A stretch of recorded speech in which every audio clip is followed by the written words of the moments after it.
In primetime news this evening, EOJ posts final election results with JLP coming out on top in more parishes. Freshly elected councillors eager to fulfill their promises. And Prime Minister Andrew Holness says he has heard the cries of the people following a narrow election. Good evening and welcome to Primetime News. A special welcome to our viewers on TVJ International in the Cayman Islands and to those of you watching online at onespotmedia.com. I'm Herman Green.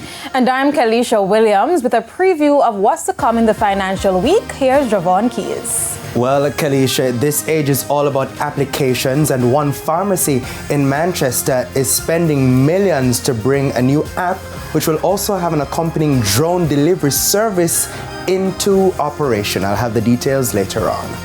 All right, and Jordan Fort is also here with a preview of what's to come in sports. Jordan.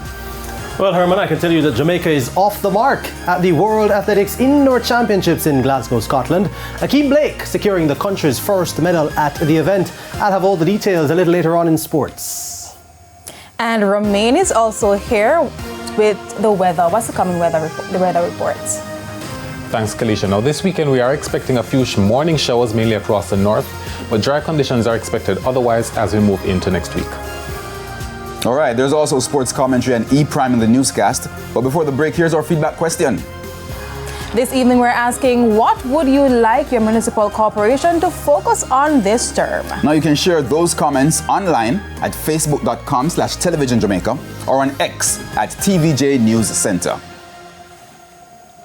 Please stay with us. Primetime News returns right after this break.